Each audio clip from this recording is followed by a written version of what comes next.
Hello बच्चों, कैसे आप सब बच्चों। आज हम देखने वाले एटॉमिक स्पेक्ट्रम टॉपिक। इसके पिछले वाले लेक्चर में हमने बोहर मॉडल ऑफ एटम्स के रिलेटेड सारे कॉन्सेप्ट को पढ़ लिया था। एक कॉन्सेप्ट अभी हमारा एटॉमिक स्पेक्ट्रम का बचा हुआ है। चलिए आज हम उसको भी देख लेते हैं, लेकिन उसके पहले बच्चों आज नवरात्र का अंतिम दिन विजयादशमी। तो आप सभी को नवरात्र की और विजयादशमी की हार्दिक शुभकामनाएं, बधाई। केमिस्ट्री वाला पंकज पांडे की तरफ से, मेरी तरफ से, मेरे चैनल की तरफ से। हाँ, उम्मीद जरूर इतना करता हूं कि आप मेरे चैनल को सब्सक्राइब करेंगे, लाइक करेंगे और शेयर करेंगे, और आपको मेरा पढ़ाया हुआ आपको समझ में भी आ रहा होगा। तो चलिए लगाते हैं हेडिंग हम सब एटॉमिक स्पेक्ट्रम। तो चलिए बच्चों हम देखते हैं एटॉमिक स्पेक्ट्रम आखिर में होता क्या है। देखिए बच्चों, हमने बोहर से रिलेटेड सारे टर्म्स को, जैसे कि रेडियस, वेलोसिटी, एनर्जी, सारी चीज को बता दिया था। उन्होंने ये बताया था कि एटम का जो स्पेक्ट्रम हमको मिलता है वो डिस्क्रीट और लाइन स्पेक्ट्रम मिलता है। तो चलिए आज उसको देख लेते हैं। देखिए नील बोहर साहब कर क्या रहे थे बच्चों, एक एक्सपेरिमेंट कर रहे थे। उन्होंने क्या किया कि एक वेसल में लिया हाइड्रोजन गैस को लिया और इस हाइड्रोजन गैस को हीट किया। कहीं कहीं बुकों में व्हाइट लाइट पास की हुई दिखाई जा रही है कि इस हाइड्रोजन गैस से जब व्हाइट लाइट को पास किया गया, और कहीं कहीं बुकों में जब इसको हीट करके एनर्जी दिया गया इस गैस के अंदर को, इस गैस को, तो उसमें कुछ स्पेक्ट्रम्स मिले। तो आपको ये माइंड नहीं करना है कि व्हाइट लाइट है कि हीट है, एनर्जी तो मिल रही है। इसके अंदर जो भी हाइड्रोजन गैस है, एटम्स हैं, उन इलेक्ट्रॉन्स को एनर्जी मिल रही है। तो केवल आप इस कंसेप्ट को ध्यान करके रखिए कि जब हाइड्रोजन गैस के एटम्स को एनर्जी दी जाती है बच्चों, तो यहां पे हमको कुछ कलर्स के स्पेक्ट्रम्स ही देखने को मिलते हैं। जैसे कि अगर हम व्हाइट लाइट को प्रिज्म से पास करते हैं बच्चों, तो हमको क्या मिलता है, इसमें 7 कलर्स मिलते हैं। That is called VIBGYOR। आप सब जानते होंगे VQR के बारे में। इसमें violet, indigo, blue, green, yellow, orange, red सारे प्रकार के कलर्स रहते हैं। और इसे हम कहते हैं कॉन्टिन्यूअस स्पेक्ट्रम। क्या कहते हैं बच्चों? कॉन्टिन्यूअस स्पेक्ट्रम कहते हैं। कॉन्टिन्यूअस का मतलब ये हुआ बच्चों कि एक कलर खत्म नहीं हुआ कि दूसरा कलर उसमें हमको दिखाई देने लगता है। That is called continuous spectrum. और सारे कलर्स हमको यहाँ पे दिखाई देंगे, सारे कलर्स, कोई भी कलर्स यहाँ पे हमको गायब होता हुआ नहीं दिखाई देगा। लेकिन जब एटम्स में, हाइड्रोजन गैस के एटम्स में नील बोहर साहब ने एनर्जी दी, तो उन्होंने देखा यहाँ पे हमको कुछ ही कलर्स के स्पेक्ट्रम्स दिखाई दे रहे हैं। ये हमारी फोटोग्राफिक प्लेट है, स्क्रीन है, जहां पे हमको ये दिख रहा है कि कौन कौन से कलर हमको फाइंड हो रहे हैं। तो मान लीजिए यहाँ पे हमको ग्रीन मिला, येलो मिला, ऑरेंज मिला, रेड मिला, पर इसके पहले वाले कलर्स इंडिगो, ब्लू सारे गायब थे।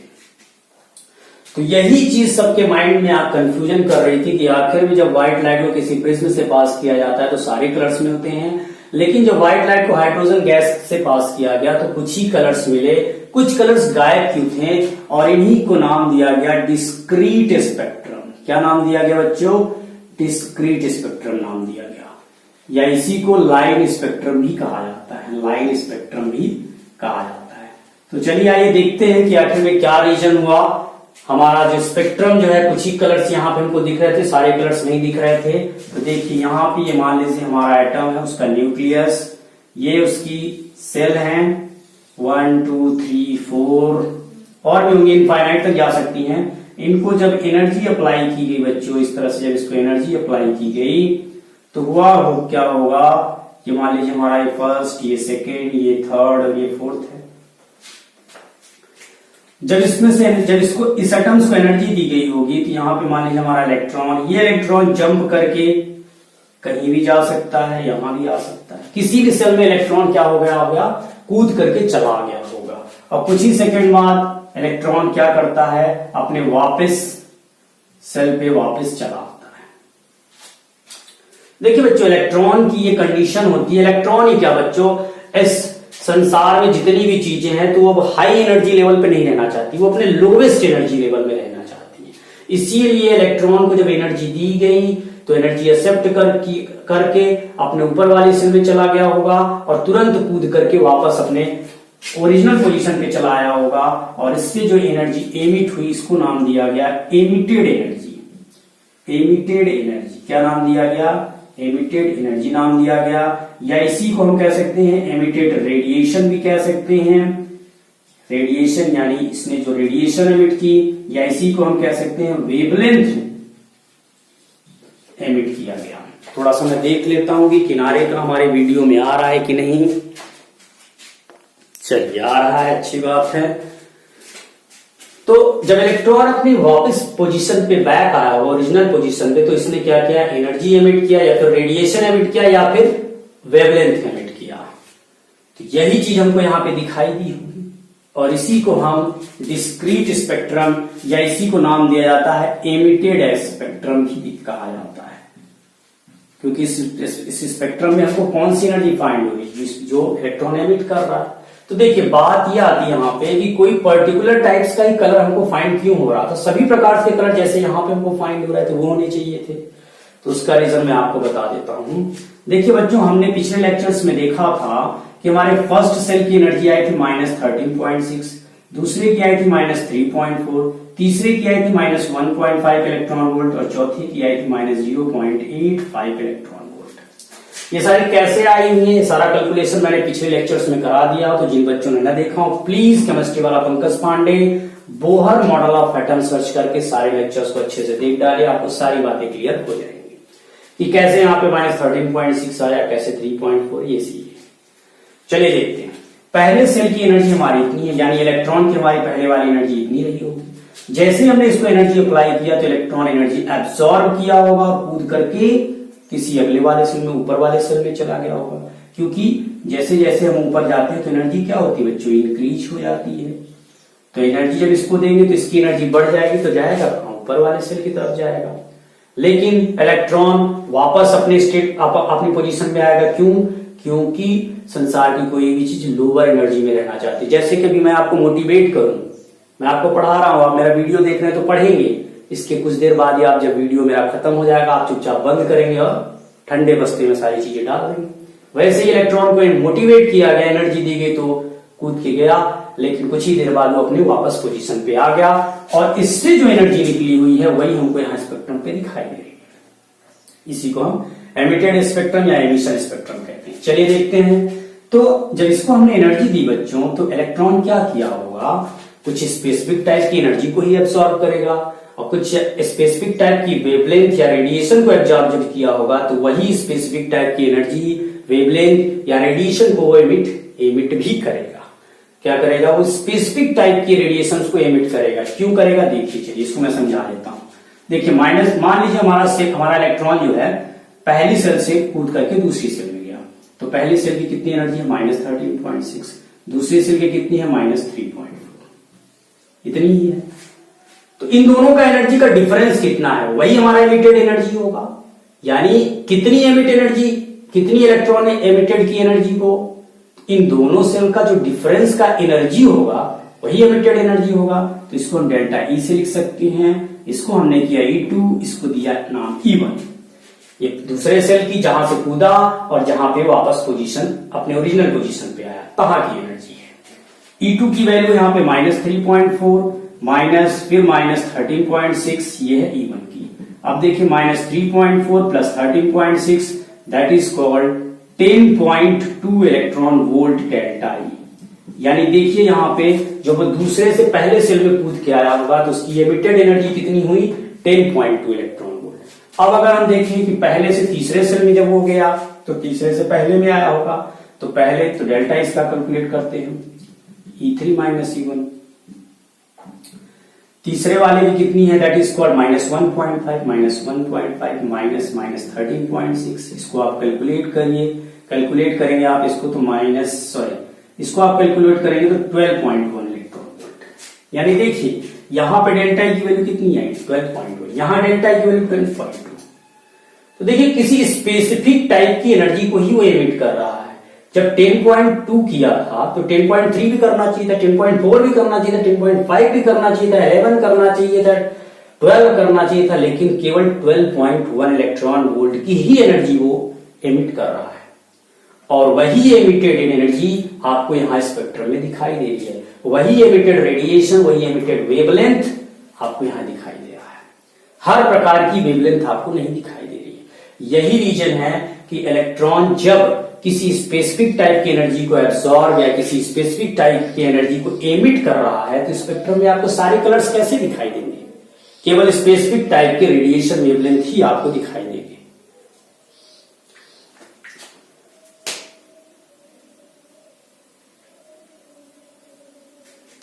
ये आपके बच्चों के सेल है, ये आपकी एल है, ये एम है और ये आपकी एन सेल है। चलिए इससे रिलेटेड क्वेश्चन देते हैं हम आपको। चलिए इससे रिलेटेड क्वेश्चन देते हैं हम आपको, तो और भी डाउट्स आपके क्लियर हो जाएंगे।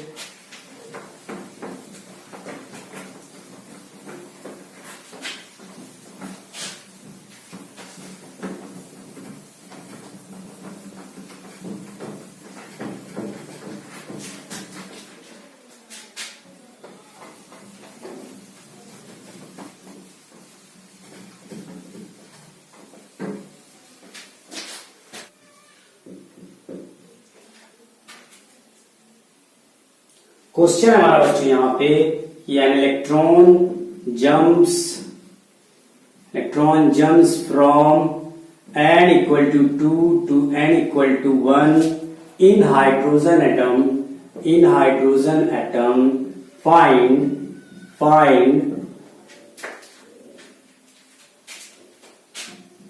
करना आपको energy and wavelength of emitted radiation. Find energy and wavelength of emitted radiation. Solution जिन बच्चों से बनता हो वीडियो को पॉज करके ट्राई करें, जिनसे नहीं बनता हो वो यहां पर आके देखें। सॉल्यूशन इसके लिए हमको एमिटेड रेडिएशन का एनर्जी पहले फाइंड, फिर वेवलेंथ। तो एमिटेड रेडिएशन का फॉर्मूला हमको मालूम है, delta E equal to E2 minus E1। ये सारी चीजें बोहर नहीं बताई बच्चों। तो डेल्टा ई हम कैलकुलेट करेंगे,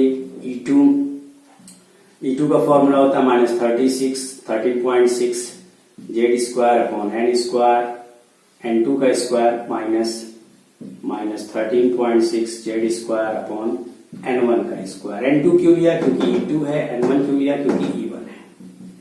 -13.6 जेड हमारा क्या है? हाइड्रोजन एटम के लिए 1 हो जाएगा। 1 N2 क्या हो जाएगा? 2 हो जाएगा, क्योंकि सेकेंड सेल है। प्लस यहां कर देते हैं क्योंकि minus minus plus 13.6 into 1 upon 1। इनको आप कैलकुलेट करेंगे बच्चों तो वैल्यू आएगी आपकी, that is called 10.2 electron volt. So delta E की वैल्यू कितनी आ गई? 10.2 इलेक्ट्रॉन वोल्ट।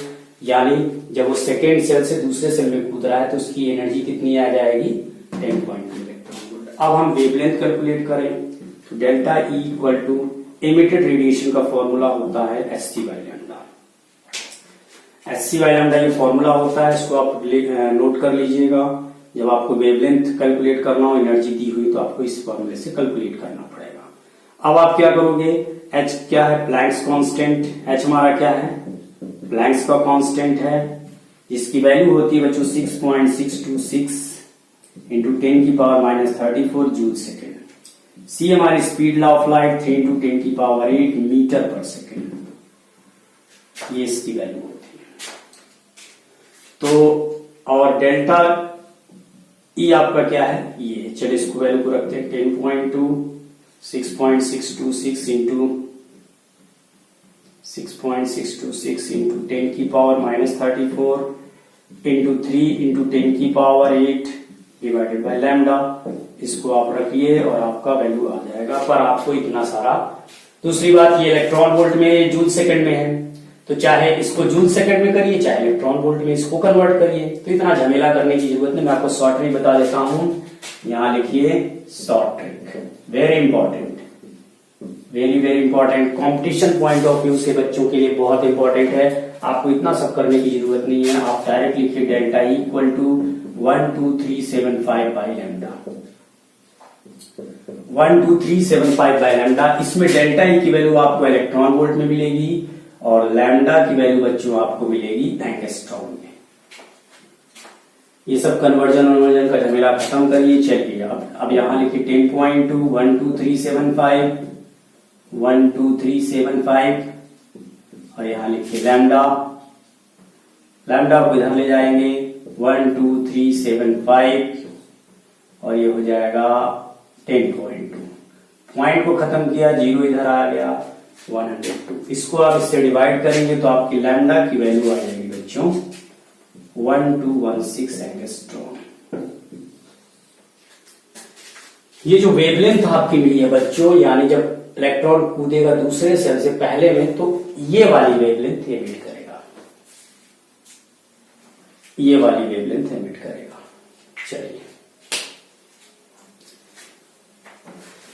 चलिए अब एक बात मैं आपको और समझा दूं।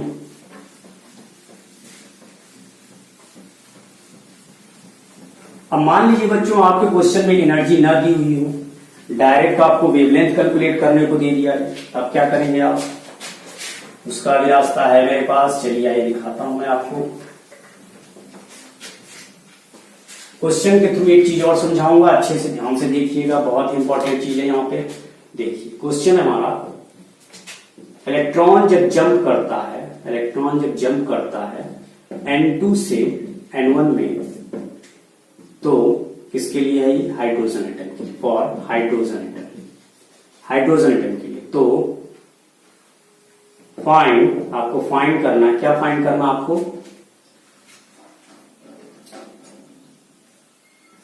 फाइंड करना आपको वेवलेंथ, वेवलेंथ ऑफ रेडिएशन। यानी अब देखिए यहां पे एनर्जी नहीं दी, आपको डायरेक्ट वेवलेंथ फाइंड करना है। इसके लिए आप क्या करेंगे? चलिए थोड़ा सा मैं वीडियो देखूं मेरा चल रहा है कि नहीं तो सारी मेहनत बेकार चली जाती है।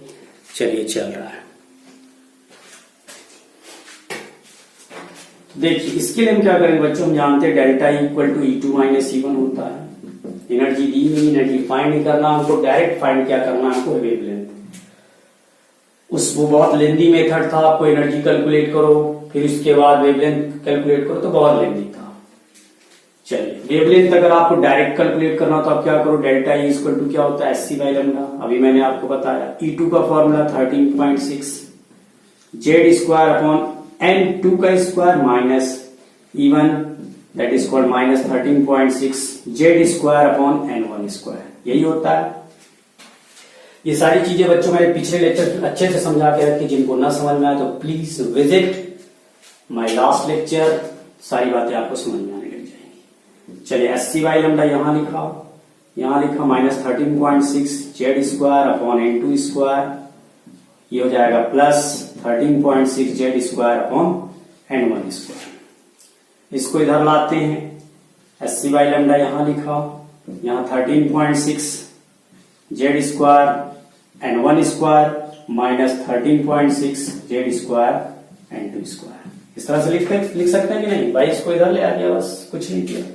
अब क्या करो आप बच्चों, 13.6 जेड स्क्वायर इसमें से कॉमन ले सकते हो कि नहीं? 13.6 इधर भी, जेड स्क्वायर इधर भी, कॉमन ले लोगे तो क्या आ जाएगा? 1 upon N1 square minus 1 upon N2 square, यही होगा। SC बाई लैम्डा इधर लिख दो। चलिए अब इधर आ जाते हैं। अब आप क्या करो बच्चों, SC by lambda equal to SC से मल्टीप्लाई भी कर दो इसको और SC से डिवाइड भी कर दो, Z square 1 upon N1 square minus 1 upon N2 square. क्या किया मैंने? सिंपली देखो यहाँ पे, इसको SC से मल्टीप्लाई कर दिया, SC से डिवाइड कर दिया, कोई इफेक्ट पड़ेगा? कोई इफेक्ट नहीं, तो आप कर सकते हो। अब क्या करो, ये SC कैंसिल, ये 1 upon lambda 13.6 HC Z square 1 upon N1 square minus 1 upon N2 square. अब ये देखिए बच्चों, ये एक नया कांस्टेंट आ गया, 13.6 constant, Planck's constant, speed of light constant. इन सारी की वैल्यू आप रख दोगे, जब इन सारी वैल्यू को रखोगे तो आएगा R Z square 1 upon N1 square minus 1 upon N2 square. बच्चों बुकों में डायरेक्ट ये फॉर्मूला आपको लिखा रहता है, डायरेक्ट फॉर्मूला। कैसे आया नहीं बताया जाता, यहां पे मैं बता रहा हूं, देख लीजिए कैसे आया हुआ है। R क्या बच्चों? यहां पर रिडबर्ग कांस्टेंट। क्या है? Rydberg constant. क्यों? क्योंकि रिडबर्ग ने बताया इसको।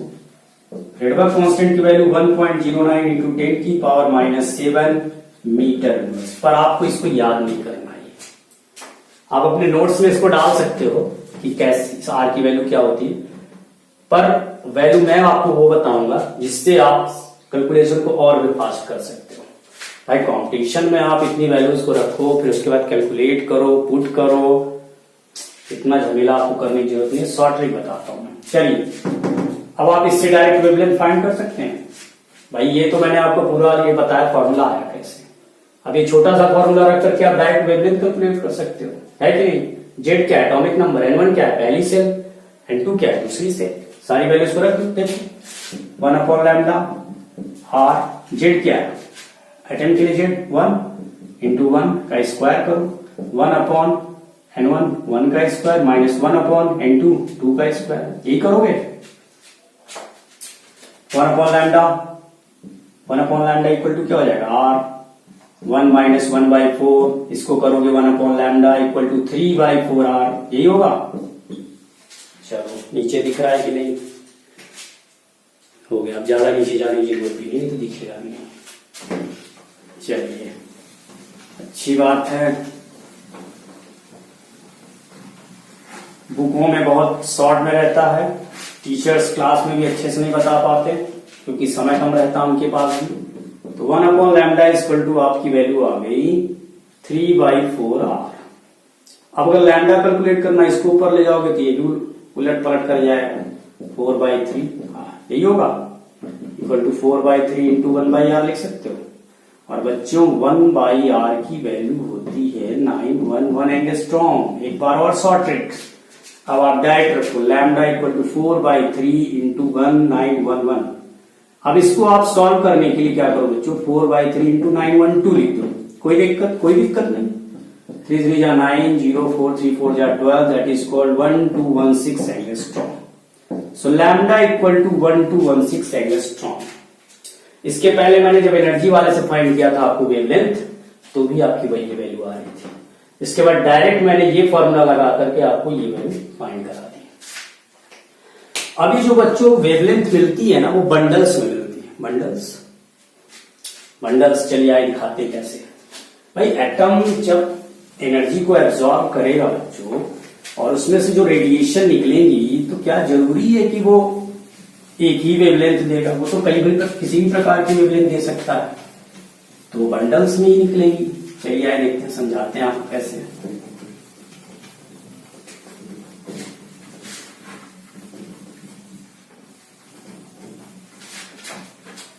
बोर्ड को घसना बहुत पड़ता है। चलिए देखिए, ये हमारी N1 N2 N3 N4 N5, ये हो गया N1 N2 N3 N4 N5, इसी तरह से 6 7 8 9 और इस तरह से इंफिनिटी तक आप चले जाओ, इंफिनिटी तक आप चले गए। तो देखिए इलेक्ट्रॉन हो सकता है दूसरे से पहले में कूद के चला आया, तीसरे से पहले में कूद के चला आया, चौथे से पहले में कूद के चला जाए, पांचवें से पहले में चला आया, छठवें से, और इस तरह से करते करते करते इंफिनिटी से वो पहले में कूद के चला आया। कुछ भी हो सकता है ना भाई, क्या जरूरी है कि वो दूसरे से पहले में आएगा, तीसरे से पहले में? वो तो कहीं भी जा सकता है और कहीं से भी पहले से तो कूद सकता है। अब बच्चों जो आपको ये इंफिनिटी दिख रही है, तो हमारे लिए तो इंफिनिटी का डिस्टेंस बहुत दूर है, पर एटम्स बहुत छोटा होता है। उसकी सेल्स, उसके लिए दूरी, जो छोटी सी भी दूरी है ना, वो बहुत बड़ी इंफिनिटी के बराबर हो जाएगी। तो आप ऐसा मत इज्यूम करिएगा कितना बड़ा एटम होता है फिर कितना बड़ा इंफिनिटी होगा। एटम तो बहुत छोटा होता है।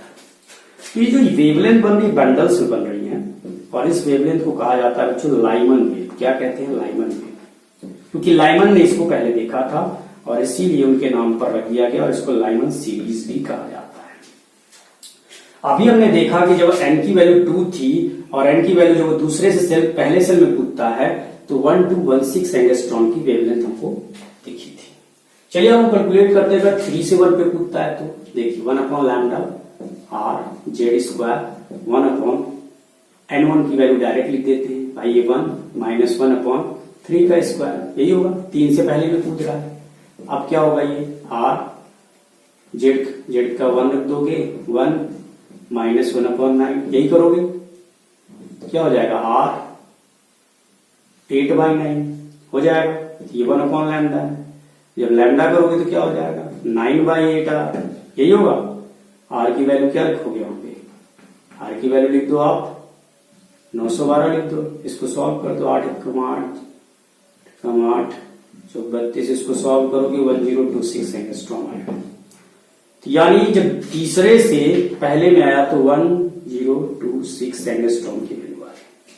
अब जरा आप देखिए यहाँ पे, ये एनर्जी का गैप छोटा था, वेवलेंथ की वैल्यू ज्यादा, ये एनर्जी का गैप बड़ा हुआ, वेवलेंथ की value come.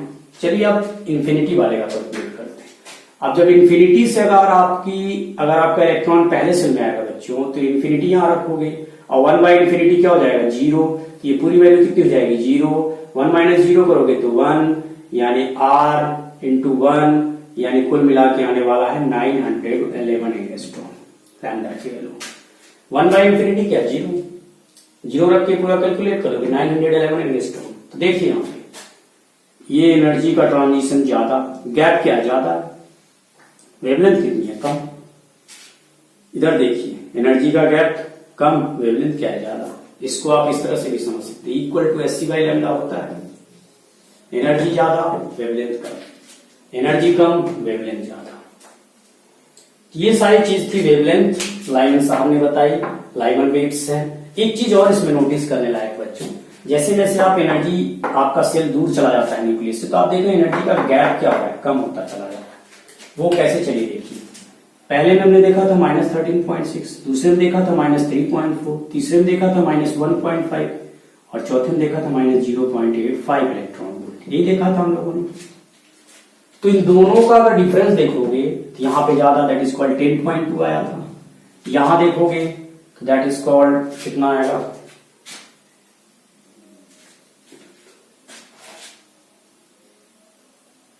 That is called ये आएगा 1.9 के लगभग।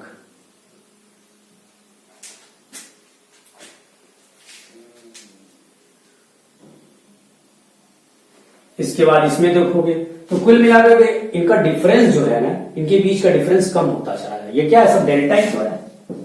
ये क्या है, डेल्टा ही तो है। यहां से यहां क्या है, डेल्टा ही तो है।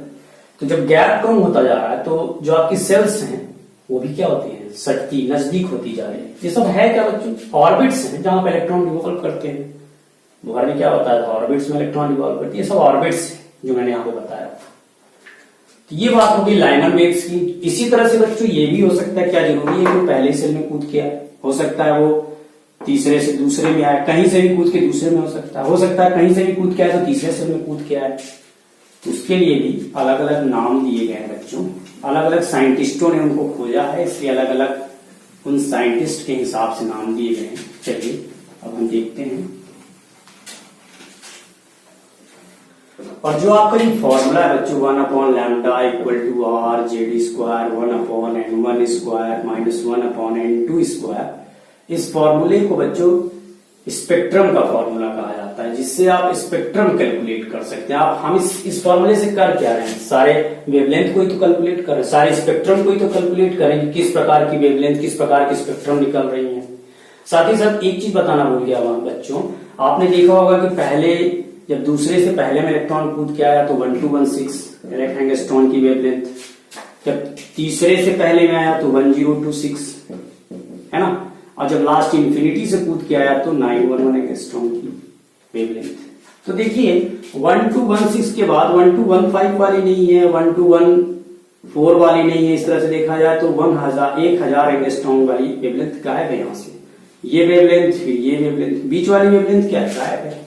तो वही चीज तो एटम में जब उसका स्पेक्ट्रम लिया गया तो देखा गया कि कुछ ही प्रकार की वेवलेंथ दिख रही थी, सारी वेवलेंथ उसमें नहीं दिख रही थी। कुछ वेवलेंथ क्या थी, गायब थी। तो ये सारी वेवलेंथ क्या हो रही, गायब नहीं दिखी हमको। ये वेवलेंथ दिखी, फिर ये वेवलेंथ, इस तरह से करते करते ये 911 वाली मिली, सारी वेवलेंथ तो थी नहीं। That is called discrete spectrum या फिर लाइन स्पेक्ट्रम। सारी एनर्जी या फिर सारी वेवलेंथ वाली रेडिएशन हमको नहीं दिखी। चलिए अब जो मैं बताने वाला हूं आपको,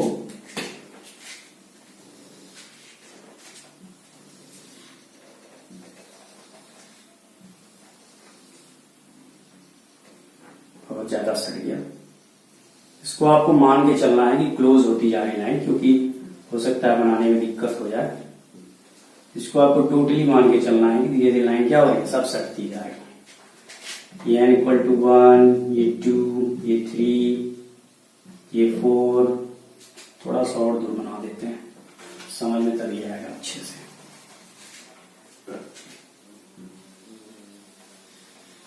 ये 3, ये 4, ये 5, n इक्वल टू 5, ये n इक्वल टू 6,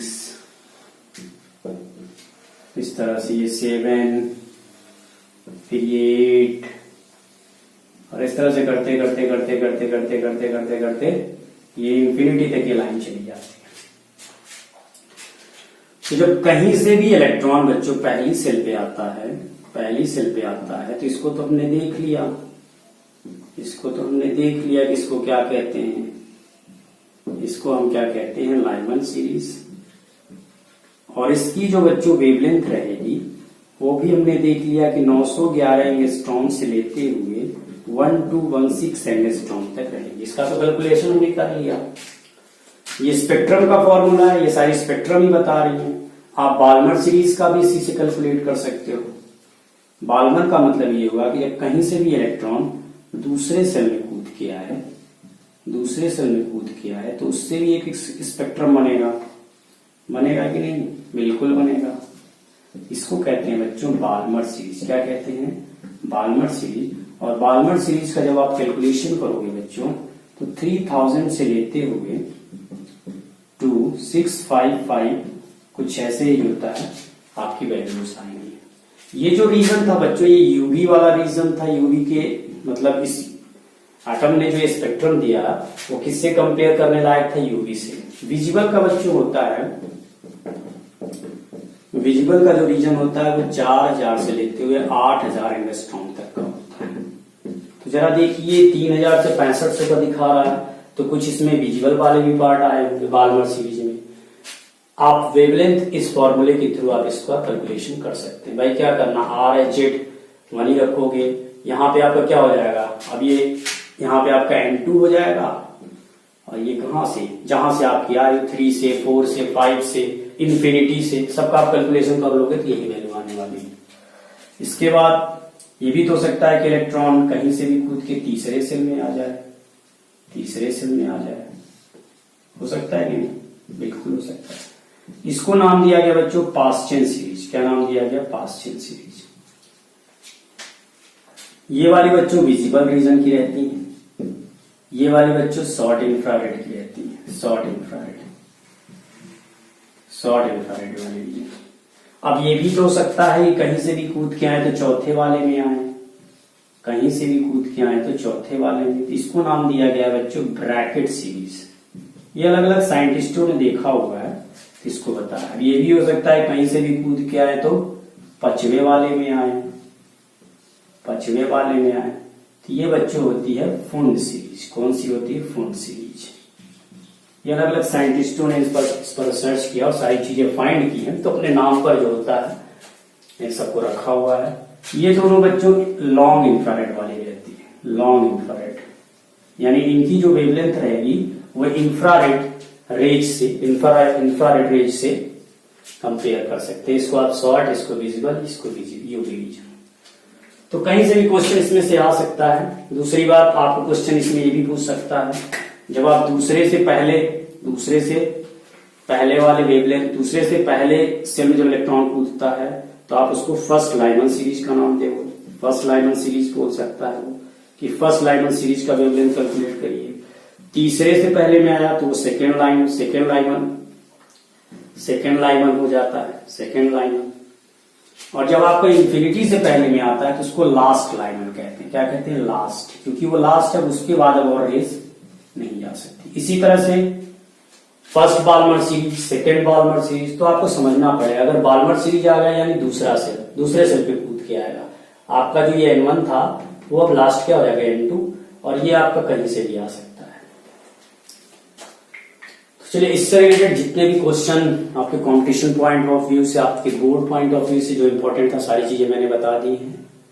साथ ही बच्चों ये आपका एटॉमिक स्ट्रक्चर जो है 12th क्लास में फिजिक्स से में भी ये बहुत ही इंपॉर्टेंट रखता है। तो आप प्लीज सेकंड क्वेश्चन को सॉल्व करिए। सारी बातें मैंने बता दी आपको। चलिए, तब तक पढ़ाई करते रहिए। All the best.